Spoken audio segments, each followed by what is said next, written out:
Okay, everyone, welcome to another ARCS chat. My name is Robin Bauer-Kilgo. I am the Association Manager for ARCS.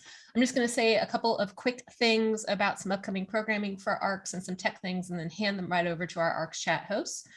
Just as a reminder for ARCS chat, we are on YouTube. So if you want to play along in the comments section, please feel free to sign in with your YouTube or your Gmail or your Google account, and that way you'll be able to actually use the comment field in there. We do want interaction with you all, so please do so if you want to. There is also a slight delay between our actual doing this recording and beaming it out to YouTube, so just be aware of that as well as you're watching it. A couple of quick programming notes for ARCS. We do have some March webinars. They're going to be launched probably next week. So keep an eye on our website, arcsinfo.org, for those webinar announcements. We're pretty excited about our spring programming, so please keep an eye out for that. And as a final note, also in March, we're going to be sending out our annual membership engagement survey. So if you are an active member of ARCS, which hopefully you are, you will get a direct link to fill out that survey. So we encourage you to do so as soon as possible. So without further ado, I'm going to hand this over to our ARCS chat host. Amanda, go ahead whenever you're ready. Thanks, Robin, and good afternoon, everyone. Thank you for joining us for another ARCS chat. I'm here with my co-host, John Robinette, who I hope is staying nice and warm up in New York City. So today we're discussing a rethinking of our field's data collection practices, specifically with a focus on diversifying the data we have historically collected as repositories of cultural heritage. Now, diversification can take many shapes and include many facets of a museum's work and existence. So to rein us in a bit, we are going to keep the discussion today focused on the changing landscape of the what, how, and why of museum data collection. And joining us today to explore this topic is Frances Lloyd-Baynes, Head of Collections Information Management at the Minneapolis Institute of Art. And Frances, along with some key players in her home, her kitties. Why don't you go ahead and introduce a little bit about your professional background and kind of how you came into your current work at MIA? Hi, thanks, Amanda. I'd be happy to. And I wanted to just say thank you for inviting me to participate in the conversation today.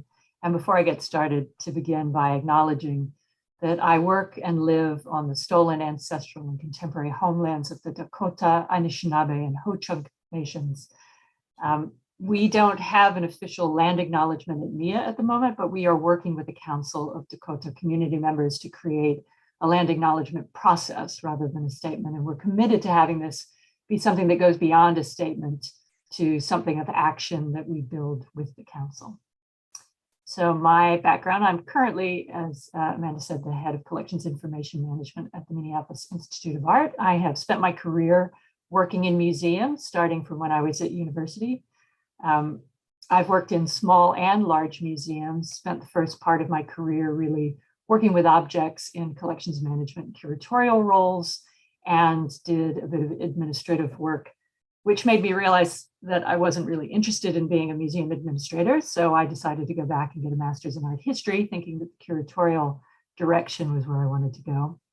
While I was doing that, museums were increasingly beginning to use computing for collections management, and I got into doing that as it was being adopted.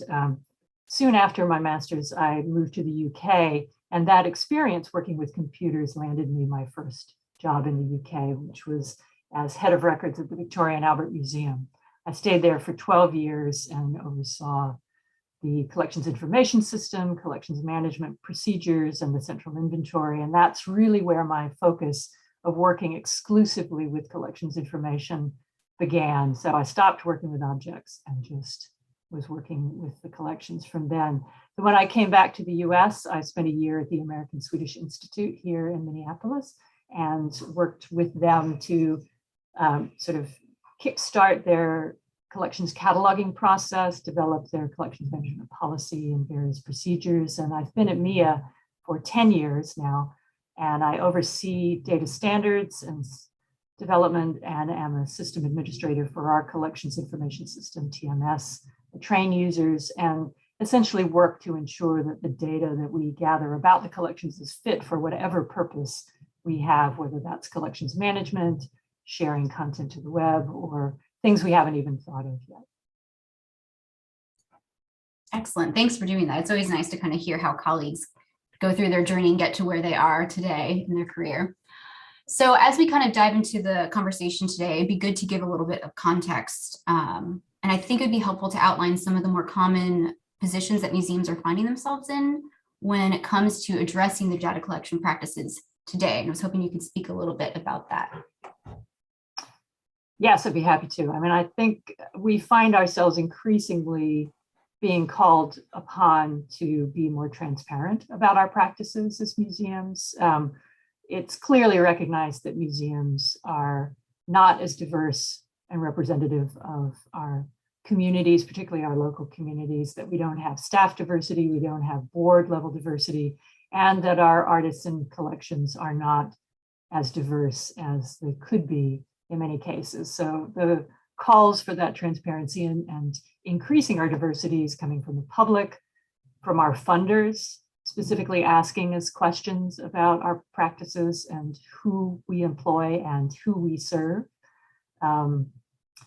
With the public, Culture Track has been addressing, and this with questions each is, I know in the 2017 and their recent 2020 reports, asking people specifically how they feel about museums, and a lot of feedback has come back, which support the anecdotal evidence that that diversity is really important, and having museums be reflective of the people who are our audience being very important. Latanya Autry and Mike Markowski, of course, helped us understand that museums are not neutral. And we are learning more and more that our passivity, thinking that we don't have a part to play in what's going on in society around us, essentially means that we show that we support the status quo. And I don't think that's the case, particularly when it comes to understanding how white supremacy culture works within the context of the art world and museums in particular. We are within museums understanding more and more that we've been complicit in embedding a lot of the myths around white Western supremacist culture. For example, only collecting and displaying white male artworks when there's an amazing array of work by women artists and artists of different ethnicities, and presenting the idea that native cultures are moribund, that they're dead, and not vibrant living cultures out there. Mm. Yeah, and we'll get into this a little bit later, but I also think in terms of museums historically having this position of authority and power when it comes to sharing the histories they've collected and kind of being that that voice that speaks for them is, and you've mentioned this in some of the articles that you've written in 2019 about diversifying data, that there's a giving up of that power going through this process when we start to critically think about the data we're collecting, to allow those other voices to speak for themselves as well. So I'm curious if you could share a little bit about how MIA kind of got into the position that they're in now when it comes to looking at the data they've historically collected and kind of what the impetus was at your organization. Yeah, I'd be happy to. Organizationally, MIA began to do a lot of work around diversity in the sort of mid 2010s, seriously looking at what was happening institutionally inside the institution around diversity, equity, access, and inclusion. And initially it took the form of staff thinking about how we deal with our implicit biases and understanding questions around DEAI issues, how it works, how it embeds in our lives, and shows up in our work and in our personal engagements.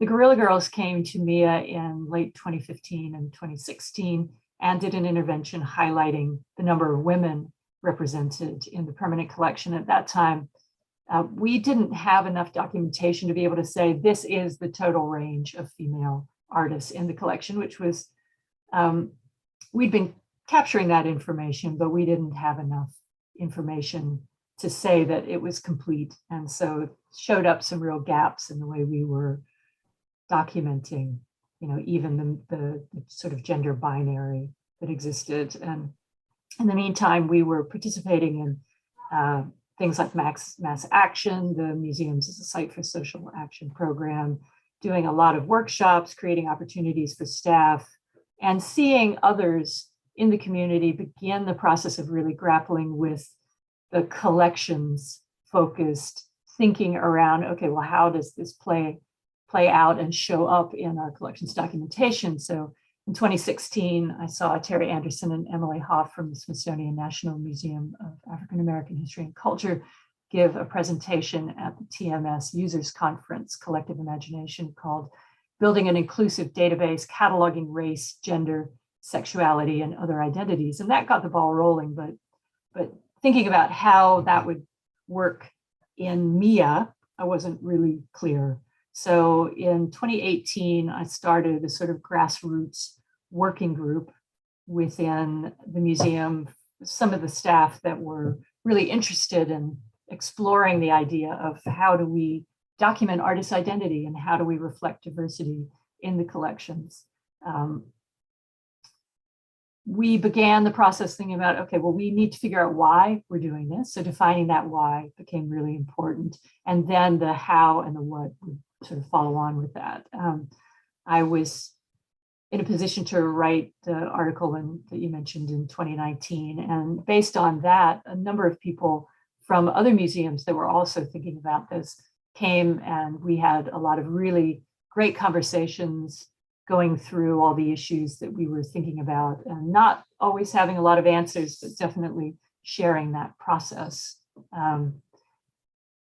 So the work to think about how we document diversity came to the conclusion through us that, you know, we have to ask artists to share their identity, to self-identify. So wherever we can, we shouldn't be the authoritative voice. We need to ask people, how do you identify? And then, you know, utilize the information that they share with us. So how do we manage that process? We decided we needed an artist survey, and we needed to provide some structure in which people could respond so that we had a balance between people being able to say whatever they wanted, but understanding what they were telling us. And so we thought a framework for some terminology with the capability for people just to feed into that and respond on top of that would give us a good balance of that and help us understand what was being shared, as well as help people understand that we didn't want to put words into their mouths. We really wanted to know what they wanted to do. So creating a survey draft. For us, the work really slowed down during the pandemic because the few of us that were working on it at the time had to do other things. And in the meantime, a lot of other museums saw this as an opportunity, particularly following the racial reckoning with George Floyd's murder. So taking up the idea that, you know, this really is important and it is something that we all need to be looking at. So a whole lot more started happening. At the beginning of 2021, a group came together under the umbrella of the Association of Art Museum Curators, and there are about 40 plus museums involved in a conversation around how do we go about, you know, as museums, asking artists for this information, being careful about not only what we ask and how we ask, but then how we care for and steward the information that's shared with us, what it means, what are best practices. And so this group, the Artists Demographic Consortium, is still meeting. We're pulling together some best practices that we're going to be sharing with the wider community. Eventually, hope to put a survey together that other museums can use, and exploring the idea of even a shared repository for that information, although that is fraught with problems. So that may or may not ever really come to be, but trying to find an opportunity for really doing some serious collective work and not just sort of what Mia was doing before and other museums, I think, just, you know, sort of thinking locally, but really having a broad conversation about it. I have a quick question. Well, it's actually kind of a two-part question. Number one, how are artists responding to the survey? And also, how do you manage a survey when either the artists are dead or for artifacts that, or I don't know, how do you classify, you know, artifacts that, and the representation of artifacts? As far as the artists, not a lot of us are actually sending the survey out yet. Mia has not begun actually sending the survey out because the whole process, we wanted to be really careful about it. And when the AAMC group got together, we sort of put what we'd done on hold to make sure that we could test it against whatever best practices came out. So we'll be revisiting that shortly. So there's a big question about how artists will react. And one of the things we wanted to do to address that is to be really clear with artists as we share the surveys as to why we were doing it, what the motivation was, you know, to hopefully get their buy-in, to see that it was interesting and important, and to encourage them to think that they could trust us. So it is I see it very much as a trust building effort, but also to make sure that we're clear about the limitations of what we can do. So we feel very strongly that people should not share information with us that they are not comfortable having made public, because we do not want to out or other anyone. And we cannot guarantee long-term the safety of that data that's shared, because, you know, maybe everybody is on board now and the systems are in place, but as the data exists, it's not going to go away. But we may not work for the organization anymore. Things will change over time. And so we want to be sure that the artists are protected in the long term. So that's situation we're in now, that we haven't had as many conversations with the artists. We haven't really, you know, tried this out. We do need to develop a mindset, I think, where we know that we're not going to please everybody. There's absolutely no way that's going to happen. Some people will think it's great. Some people will be highly offended. We have to decide. I mean, right now, the thinking is that it is worth doing. And if that holds true as we move forward with the process, then we'll continue to do it. If there's such an outcry that, you know, we shouldn't be doing this, then we'll have to all reassess our thinking about it. But I think we also feel uncomfortable because the inclination is to have something to say about the diversity of our artists. And we need then a way for the artists to share their thoughts on that. So again, it's not us saying what their identity is, it's their owning their identity and sharing it with us and with the public. In terms of people who can't speak for themselves, either because they're not living or because we don't have identified artists for given collections, we have to fall back on best practice around research and understanding the sources of the information. You know, where might inherent bias be existing in a census, for example, that didn't ask questions that we might want, or in our assumptions around the people within a given culture who were predominantly making a given artifact type within that culture. And you know, just acknowledge that we're making presumptions in some cases, and that this may not be the case, and that it may change as our understanding grows or new information comes to light. So it's an issue that I think we're still grappling with, particularly in encyclopedic collections, where we have a combination of named living artists, named artists who may not be living anymore, and material from objects with no known identified maker. And how can we as museums say, well, this is, our collection is made up of X works by, X percentage of presumed female makers. And, so we think we have to have a complete picture in order for that to be the case. But do we need to create that complete picture, and how far do we go? There are a lot of questions still to explore there. John, I'm curious, Frances has been name dropping some excellent resources. Have we been dropping those in the chat? Because we can share those with audience members as well. Yeah, we'll definitely get them in the chat, and we'll also have them in the description, the podcast and YouTube description as well.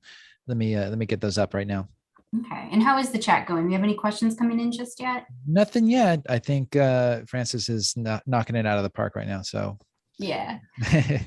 We encourage anyone who's listening to go ahead, and if you have questions specific to your organization or that you're exploring, to go ahead and drop them in. We'll do our best to address them throughout the talk today, and maybe share some additional resources if there are any available. So I'm curious, Frances, what we've talked a little bit, well, a couple of things. I want to touch on flexibility because I think you covered a little bit of what that might look like, or started to address that in what you just covered. But I also want to talk a little bit about what the data is that your institution has chosen to start collecting, and why, and what the value has been in assembling this information now, and why, and kind of explore a little bit why we haven't done that historically. Sure, I think that question of flexibility is really important. As I said, doing research around even the language that is being used to describe identity, it's shifting all the time.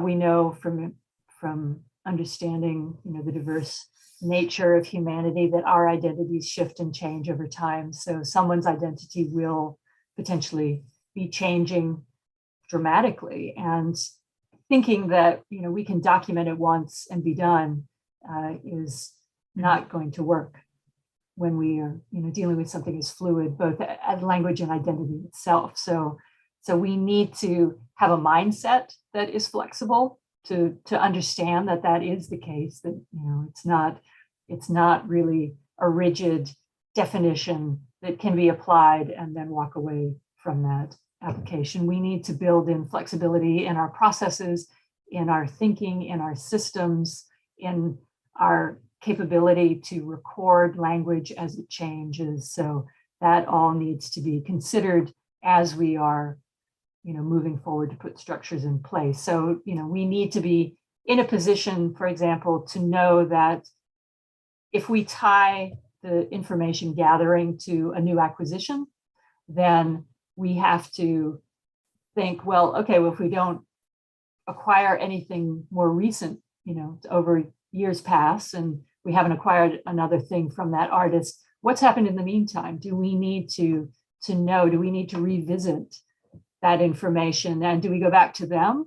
What about artist burnout? There is a real concern about people getting the same questions from lots and lots of different organizations, and how are they going to feel about that? So that's part of that reason why thinking about a shared repository, so that if I gather some information and then a couple of years down the line, another museum gathers this information from the same artist, but it's different information, that we'll have access to the most current information. So we have to figure out how we're going to manage that, and being aware with flexibility and fluidity of this, how we stay up to date with that information. And in terms of the information we have thought about collecting at MIA, our thoughts are that we will be asking people about their gender identity and expression.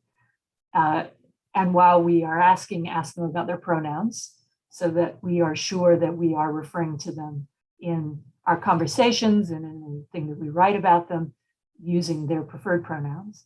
Asking people to share their sexual orientation, about their race, culture, religious and ethnic identities, and about their ability and disability status. And there's still some questions about how granular that information is. In the draft survey that we've put together, we were asking specific questions about, do you consider yourself neurotypical or neurodiverse? But I know some other museums are thinking more along the lines of saying, do you identify as disabled or not disabled? And so there are still some questions there that we need to grapple with about how granular we need to be in the asking. Sorry, what was the next thing you wanted to know? Well, a little bit about the value of assembling this information now versus previously. Historically, this hasn't necessarily been like a facet of data information on the creators, the artists and museum collections that we've typically as a field have been collecting, and what the changes are now that have kind of lit the fire to rethink about how we've been doing some of that. Well, I mean, certainly societal expectations have completely changed around these topics in my time working in museums. So, we were not thinking much beyond a gender binary, and in a lot of cases making assumptions that the sort of historic canon of what was important should stand and not really questioning it at a lot of museums, which meant that that sort of preference for, white male Western art in many cases was what museums collected. But, we are increasingly thinking about that. We are increasingly thinking about the fact that we are not necessarily the authoritative voice anymore. And that's a huge change where, museums and curators in particular, but museums in general were the gatekeepers to knowledge, and that we held the authoritative information about these things. We were trained, we had degrees, and we had it locked away that you could ask us and we would share it with you if we thought you were worthy. But that, we were the fount of knowledge. And I think certainly over time, much earlier in my career, I'd say, at least 20 plus years ago, people were already questioning that very much and thinking, well, actually, we look at these objects from many different perspectives, so we should begin capturing that information or at least sharing it. Now, I think the impetus to make that voice captured more permanently has changed, because initially it was sort of, well, let's make multiple labels for this exhibition. But was that information stored of the other voices? And I think in many cases it existed on a label, but didn't get into the collection's information databases. So that's hugely changed over time. The main thing being just our awareness of our own complicity, and the fact that we're not neutral, that we are in the choices that we make, sort of supporting practices that may not align with the values that we hold as museums, as nonprofits, as groups that want to be available, make art available and information available to a really huge swath of people, that we want our audiences to be broad and diverse and deep.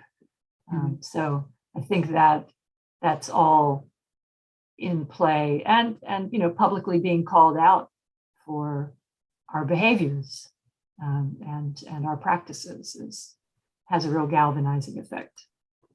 Yeah, and it's a balancing act. And I feel like you had also kind of touched on this a little bit in one of the articles you had written, where there are certain historic practices that we shouldn't just throw out, shouldn't be throwing the baby out with the bathwater, if you will, because to a certain extent, with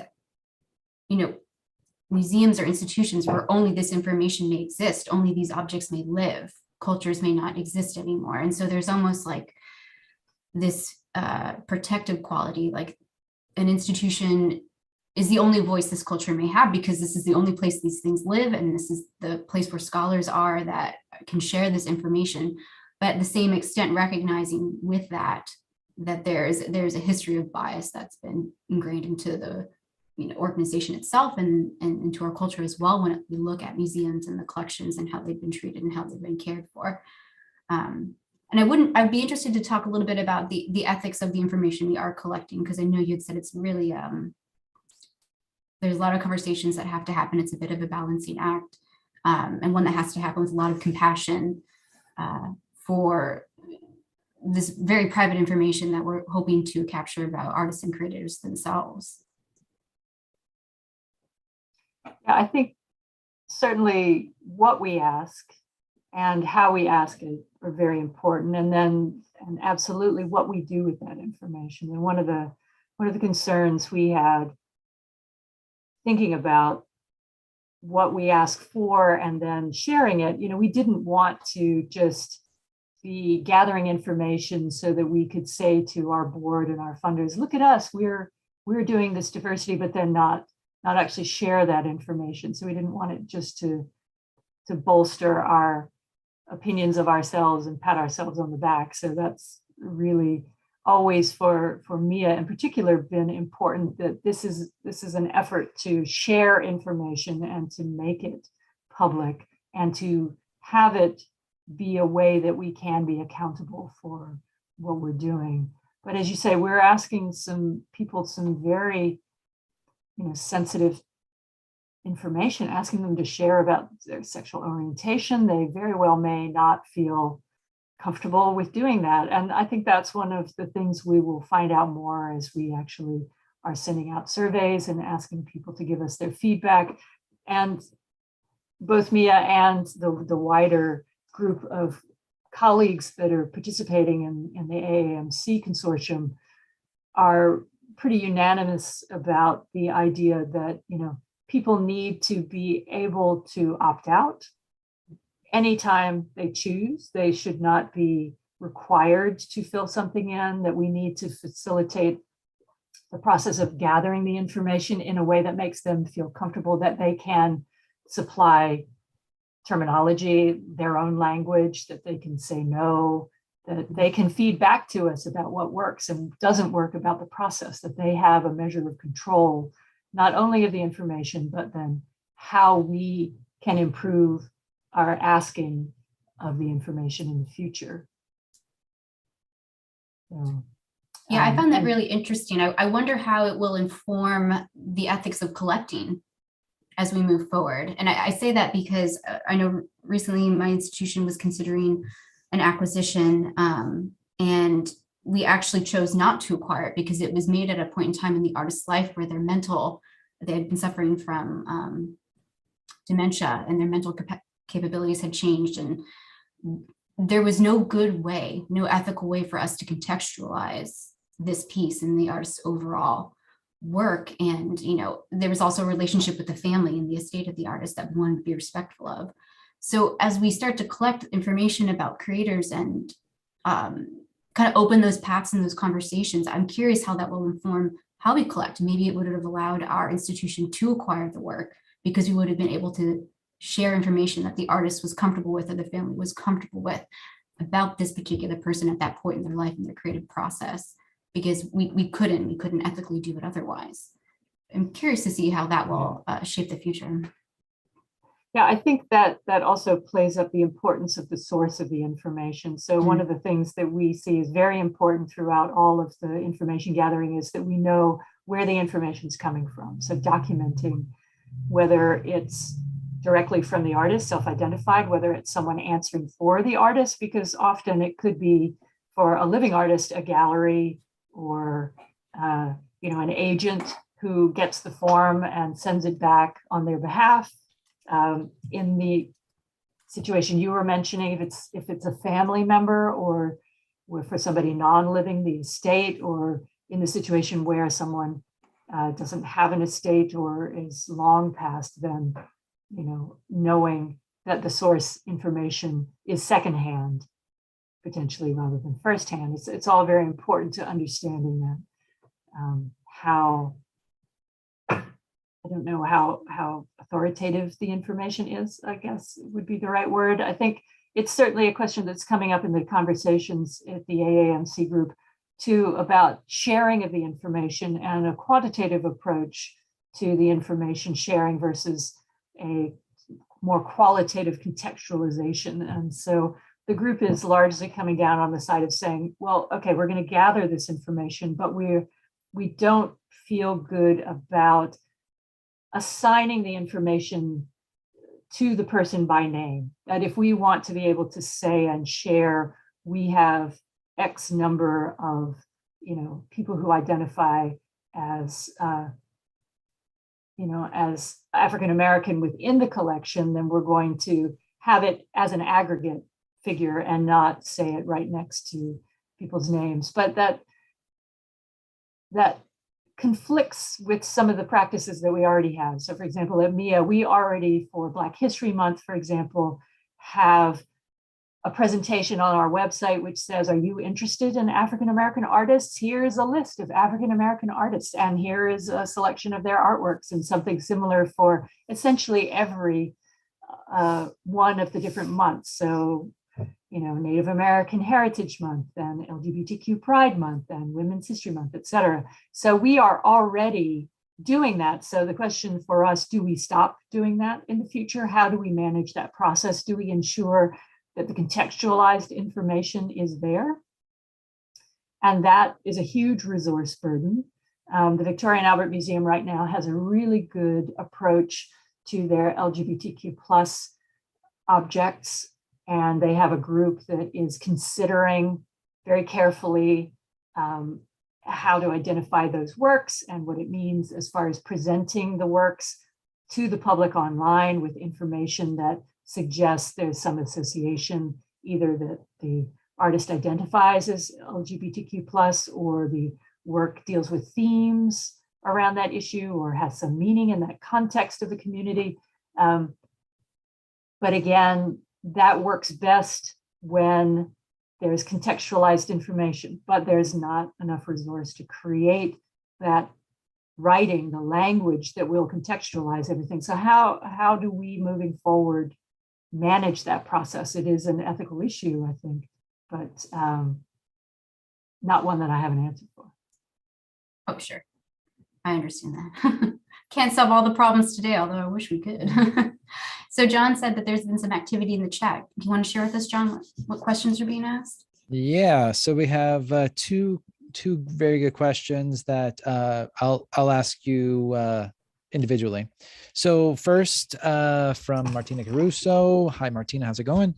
For historic artists, we often use the Getty ULAN database, which was not recently updated. Maybe there should be a movement to update such resources, which are often tied to our collections databases.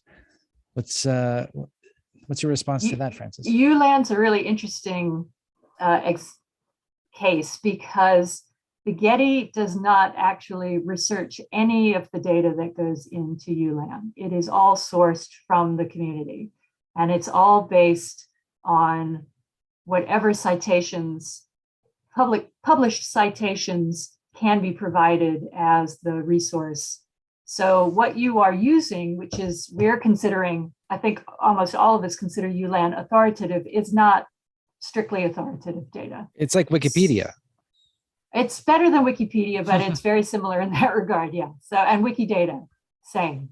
So when we have been thinking in that AAMC group about a repository, ULAN came up as an idea, Wikidata being another idea, but there are problems inherent in both of those. Wikidata, because it's such a big community of people putting information in, it is scraping the data from a lot of different sites, including ULAN, which is, it's all linked open data and the Getty vocabularies and other information resources. So the information's going in and they want citations. Now the citations are great, but what about somebody who self-identifies? That's not a citation, that's not published. And a lot of older publishing for non-living artists falls under the biases around what information was shared and how was it shared, and was that artist talked about in a specific way because the person writing didn't want to embarrass somebody or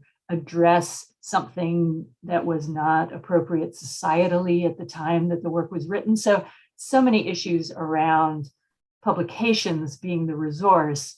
ULAN does not have a lot of staff working, so they are getting information in. I know that MoMA in the last couple of years has given them 2 large tranches of information about LGBTQ plus artists, but you know, it's not all in, and it's so, yeah, quite problematic. But is that something where, sorry, just my own personal follow-up question to that, is that something where individual institutions can volunteer? Like you said, MoMA, like if other people have done, like if MIA goes through their survey, aggregates a lot of new information, is that something they could submit to ULAN?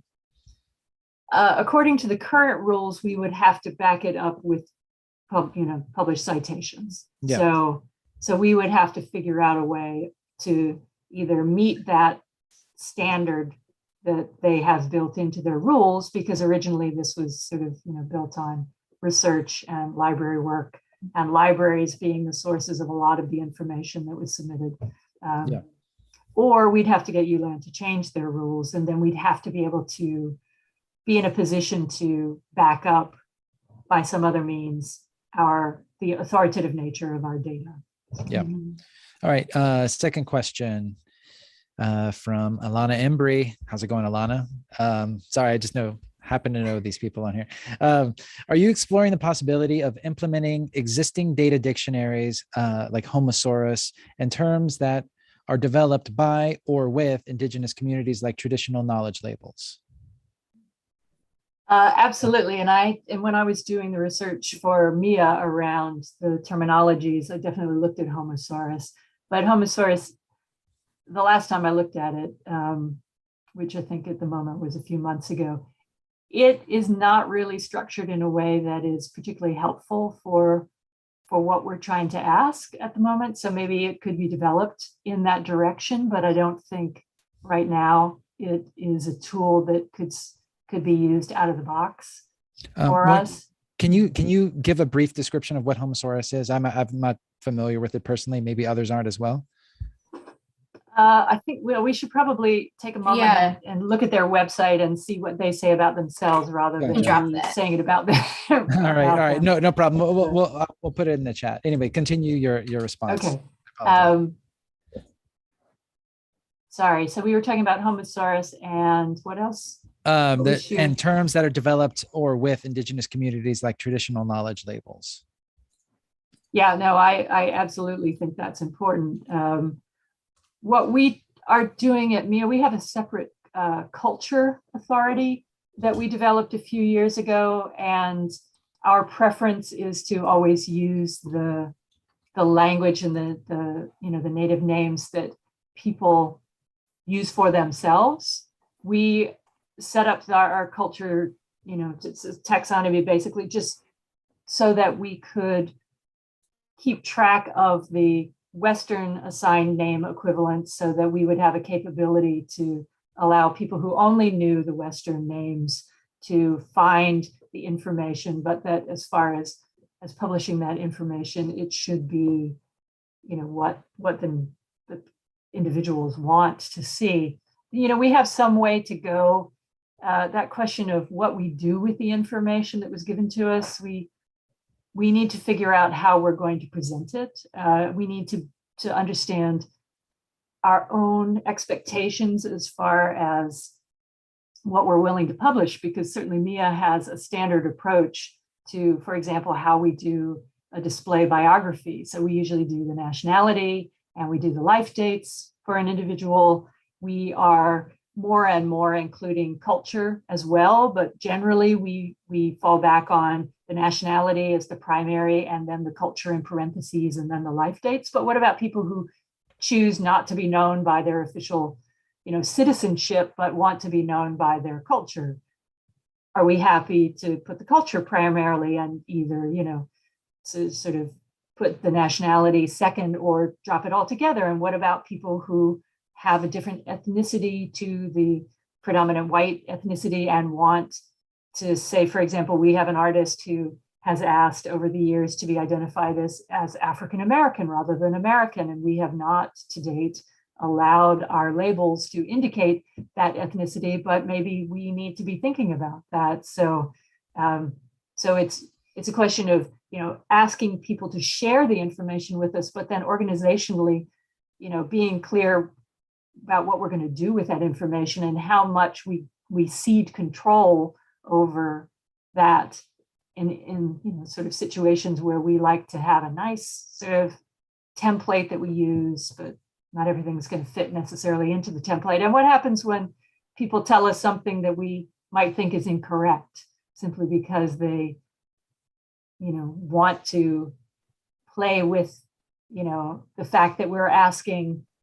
It has happened at other museums, I know, in situations where someone knows that someone is generally stating their identity around gender identity in a certain way, but then when they've been queried, when they've been asked to share, they came back with something completely different, which is not what they normally say about themselves. So how do we react in those instances? Do we publish what we've been told, even if it goes against what we think is accurate?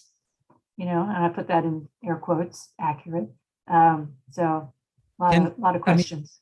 Yeah. I wanted to sort of follow up with that. I mean, is the problem our database? Do we need either more fields on the database? Do we fundamentally need to change the database or is the database itself the analog for the problem, meaning creating a field that has to get filled out. And by filling it out, it actually creates the problem because it's something that, innately it may, or it might change. It's fluid as we go. I'd say it's a bit of both, really. Yeah. The databases were built because we wanted to be able to classify on structure and manage information in a certain way. But most of the collections information databases, collections management systems, have some flexibility. So they'll have free text fields as well as structured fields. And so there is a fair amount of capability to extend beyond the strictures.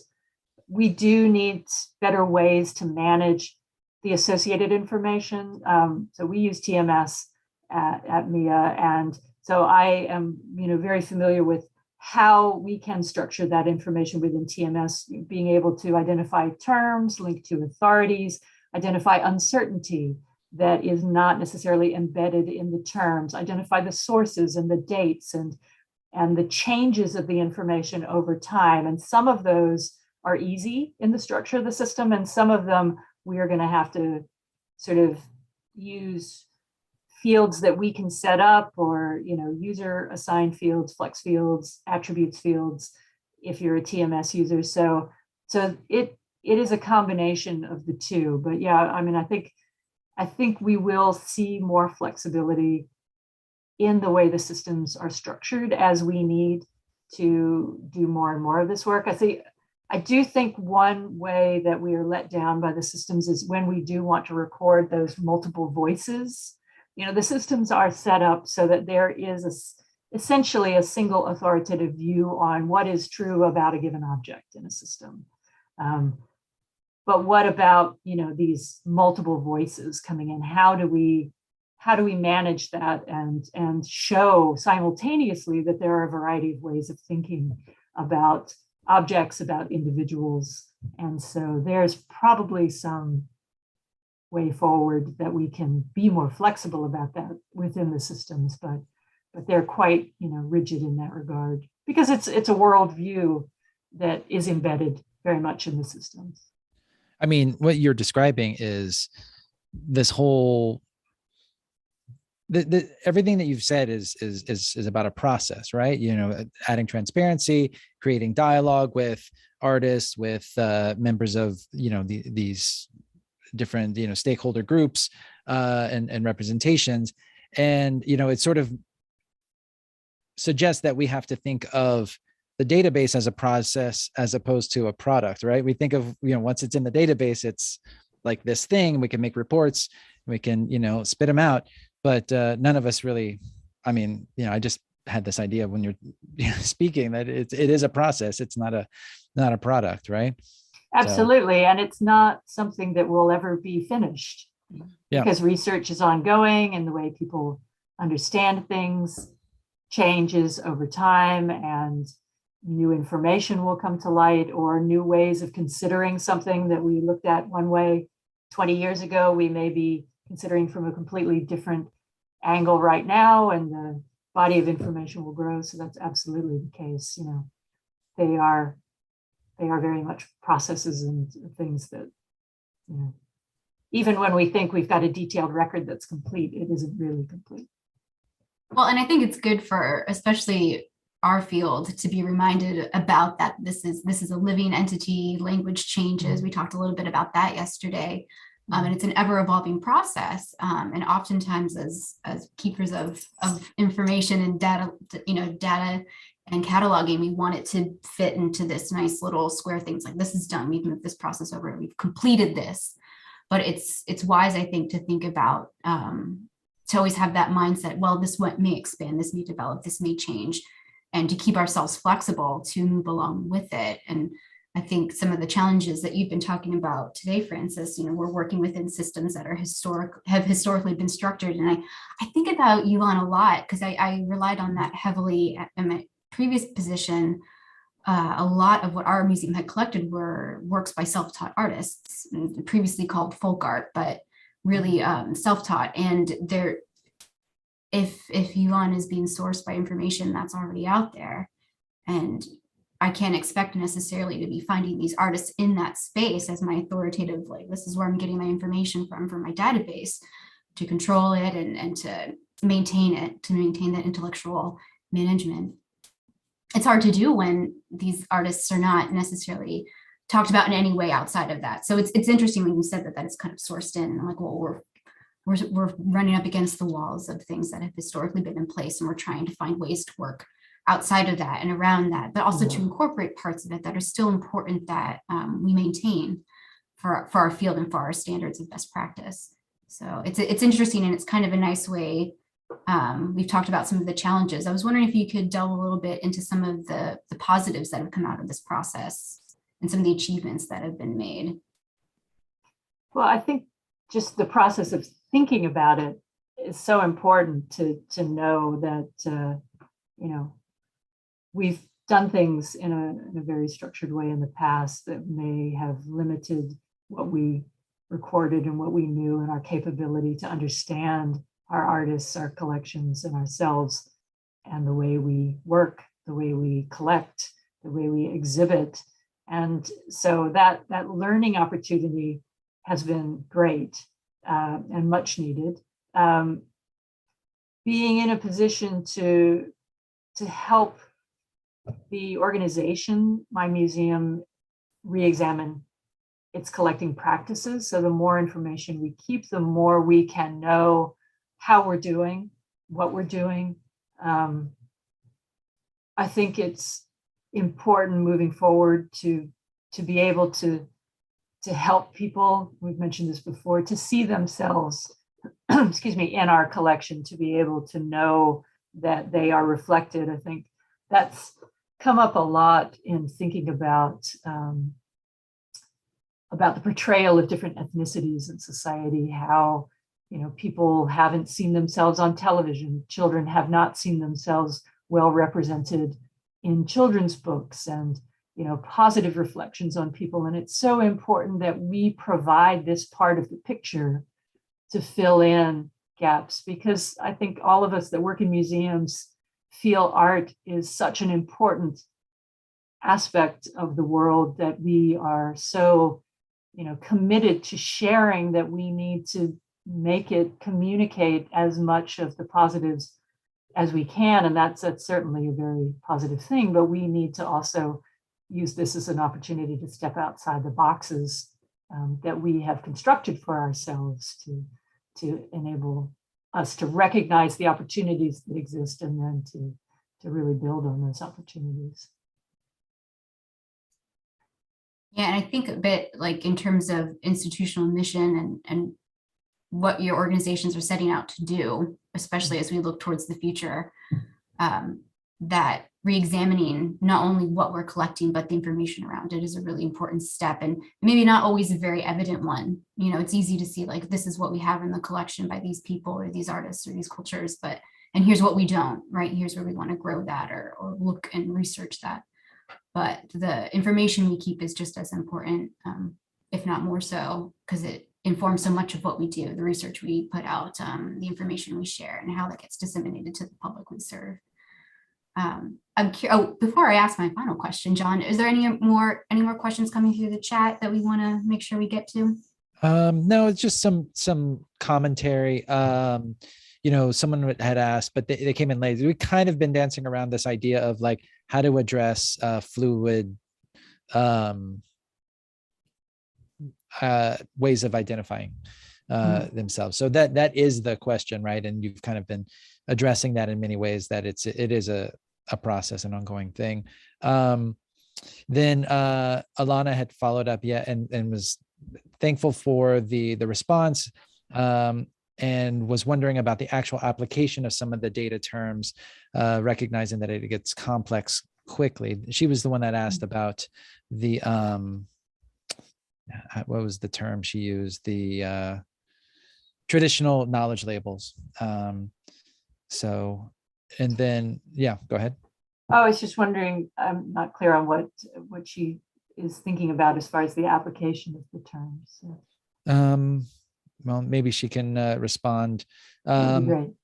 Yeah, and then, it was also pointed out that Yulan and is consistently been a problem, and that it's generally a Western view that's portrayed through it.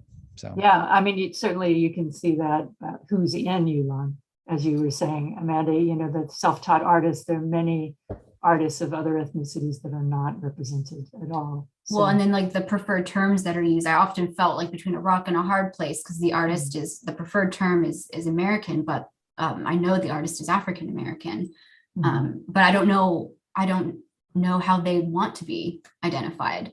So I always had to default to because that was our policy. So I defaulted to that practice. But, being able to explore that more deeply with the data we collect is an excellent opportunity to kind of give a little bit more voice to the creators we're collecting. but also there's sort of like multiple ways of identifying. Someone might be first generation, something. So it's an ongoing thing. Well, ongoing, but it's not singular. That's what I meant to say.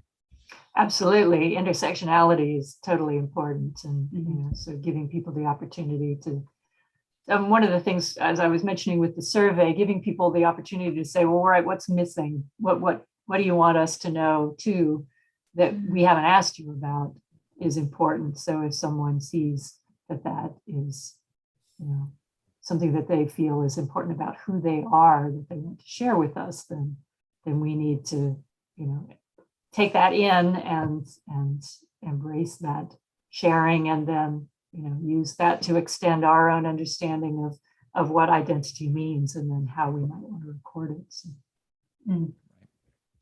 Well, we've got just a few minutes left, and we can wrap up and talk a little bit about what the future might look like. But I did want to just ping something that you both had been talking about earlier, with like the kind of the limitations of our databases in terms of the information we're trying to collect and looking to collect, and how that may evolve. And when we talk about diversity, we're talking a lot today about capturing information about the artists in our collections or the creators in our collections, but there's a vast way that we can explore diversity. And I often think about the type of collection holdings we have. If you're in an encyclopedic institution, you have traditional media like paintings and sculpture and what have you, that fit very nicely into the way a lot of our databases are structured. But you also have other works that are utilitarian objects that were very meaningful or powerful to particular cultures, and there's elements about cataloging those works that differ vastly from how we would traditionally catalog a painting or something like that. And so I look forward to how the future will evolve in terms of that information as well, because I feel like there's a lot of limitations in terms of our database products that are out there, or collection management systems, in capturing those types of things. But that kind of leads in to looking towards the future. And I'm curious from your perspective, Frances, how you may see certain things evolving for the museum field. Well, just to touch on what you were just saying, I think one of the ways that we can really evolve is to do more sharing of information. So around Indigenous voices and hearing more about them in different ways. The Mukutu system, which I don't have a link to, but is bringing together information with around Indigenous objects and the stories and the voices of Indigenous peoples, and those of us who hold objects by Indigenous peoples could, share information more. I think opportunities to link our data globally, can be extended and explored more and more.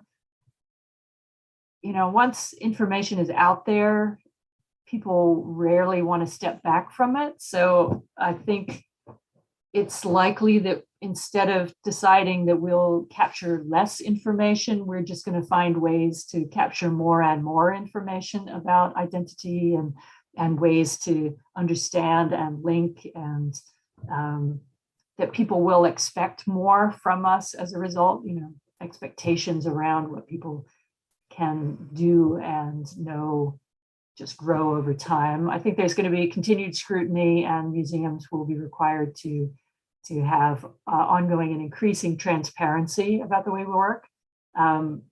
We absolutely need to diversify ourselves as well as our collections, and continue the work internally to understand the roles that we play in supporting and creating diverse societies and how we can underpin that.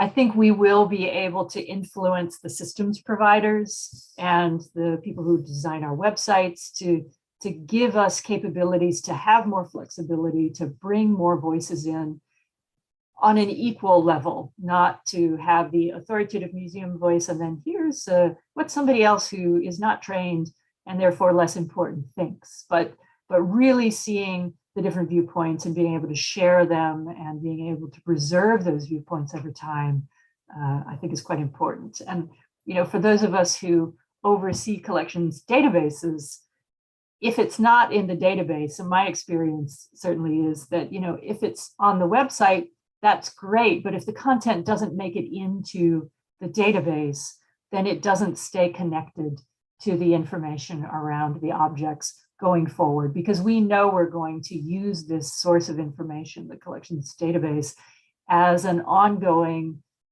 trove of knowledge that we are going to maintain and build on and preserve. But the content that's on the website is often seen as just ephemeral. So we need to make sure that all those other voices, embed in the historic information that we're capturing and that we take them forward. So, encouraging the systems providers to give us as much flexibility to be able to address our evolving way of working is going to be really important. Can I ask one other thing? It's there's been some of the comments have on the chat have alluded to that, people are actively trying to make these improvements in their databases. And is there a place where people can go to find any sort of best practices, or is that, that's what the Slack channel is for? I mean, there's probably not one source, but it is the moving target that we're discussing, right? But where should we be going to as a reference? Well, in terms of the work around, the diversity, information gathering and the idea of having a survey for living artists to be able to self-identify, the work that the AAMC is doing is going to be published. So hopefully there will be mechanisms and ways for people to feed into that conversation going forward as soon as they have something to share, which should be in the next few months. We've been working on it since the beginning of last year with all the conversations, and now we're we're going through the best practices and making sure they make sense, that they give people a complete picture of what they want. There is also this Slack channel, which came out of a Zoom meeting that my colleague Jeremy Monroe at the National Museum of African Art at the Smithsonian held July 2020. And there were about 120 of us that were on that call. So I don't know if anybody listening in right now was on that call as a response to that sort of gathering of people together with interest. The Slack channel was put up, and Jay Molino, who's our colleague at MoMA, is very kindly hosting that Slack channel. So that's an opportunity to go in and see some of the things that have been said. It's a little less active at the moment than it has been, but some of us have shared on that Slack channel examples of the forms that we're using. So you can take a look at those, see what you think. When the best practice comes out from the AAMC group, you can begin thinking about that. The thing I've come to realize through all of this work is really that we are all coming to it from different places, and our organizations and the individuals involved will have different specific concerns and sensitivities. And so ultimately, even though we want as a museum community to come up with ideas about how we should approach this, the specifics really need to be dealt with at the individual institutional level. It needs to be discussed. It needs to be supported at the highest levels of the organization. It needs to be embedded in practice and policy. But what it looks like at each individual institution is probably going to vary. So I would not wait to see what everybody else is doing. It's great, but I think we know that with our own reports and forums. It's great to see examples, but then, what we really need is just this, slightly different. So it's going to be similar in my sort of perception in this situation as well. So be having those conversations and be thinking about the ways that it matters to your organization and how you get the leadership on board to make it happen, because it's a long-term commitment to a way of working that really is what we're talking about. Well, that's excellent, Frances. Thank you so much for coming on today and joining us and sharing so much of your experience. It's been excellent. Yeah, my pleasure. And I'm on that Slack channel as well, if anybody wants to get in touch, or you can contact me at MIA. It's just floyd-baynes at artsmia.org. So. Excellent. And we'll make sure we can, if you're okay with it, while I ask you over this public forum, to drop your email. ARCS has 1,500 members. We're going to send them all your email. Yeah, excellent. Just kidding. Well, this has been great. Thank you again. And thanks to everyone who participated today. If you have, keep the chat going if you'd like, and we can try and get back to any questions you have. But the podcast will come out this Friday. Fingers crossed. So look for it wherever you get your